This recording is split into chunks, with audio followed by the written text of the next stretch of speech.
Hello friends, இப்போ நம்ம விகார்ட் ஸ்டெபிலைசரோட output check பண்ண ஒர்க்கிங் கண்டிஷனை பார்க்க போகிறோம். இது வந்து என்ன கம்ப்ளைண்ட் பார்த்தீங்கன்னா, அவுட்புட் வரல. ஸோ நம்ம வந்து இப்போது நான் இந்த condenser 2 condenser 25 MFD 25 volt 16 volt 100 MFD 2 condenser அதை ரெண்டையும் நான் மாற்றிட்டேன். சரிங்களா, நான் ரெண்டையும் செக் பண்ணிட்டேன். ஸோ நம்ம இப்போ செக் பண்ணுறதுக்கு முன்னக்கூட்டி செக் பண்ணியாச்சு. நீங்கள் வந்து பார்க்கணுன்னா இன்னும் பார்த்துக்கோங்க. இப்போது இந்த ஜெனார் டயோடு இருக்குது பார்த்திங்களா, இந்த ஜெனார் டயோடில் வந்து நம்ம வோல்டேஜ் செக் பண்ணணும். சரிங்களா, ஃபஸ்ட்டு இந்த கண்டென்சரில் நம்ம 16 வோல்ட் வருதான்னு செக் பண்ணிக்கணும். 25 வோல்டேஜ் இருக்கக்கூடிய இதில் வந்து கண்டென்சரில் 16 வோல்ட் வருதான்னு பார்க்கணும். அதுக்கப்புறம் இந்த ஜெனார் டயோடில் வந்து 5 வோல்ட் வருதான்னு செக் பண்ணணும். ஆமாம், 5 வோல்ட் வருதான்னு செக் பண்ணணும். நம்ம செக் பண்ணி பார்த்துட்டேன் அந்த ஜெனார் டயோடில். ஸோ கரண்ட் வந்துச்சு. ஸோ நம்ம அதுக்கப்புறம் பார்த்திங்கன்னா இந்த கண்டென்சர் செக் பண்ணி பார்த்தோம், 3 வோல்டேஜ் வரல.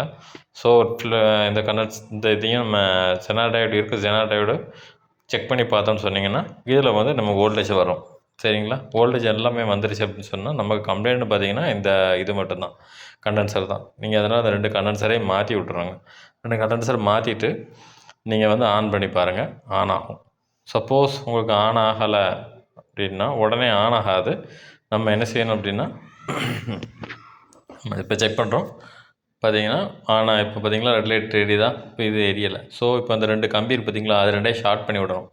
ஷார்ட் பண்ணி விட்டாச்சுன்னு சொன்னால், இப்போ நான் ஷார்ட் பண்ணிட்டு பாருங்கள், ஷார்ட் பண்ண உடனே க்ரீன் லைட் எரியுது. ஓகே, இப்படி தான். இல்லை அப்படின்னு சொன்னால் அது வெயிட் பண்ணணும், 20 செகண்ட் கழிச்சு தான் ஆன் ஆகும். Thank you friends.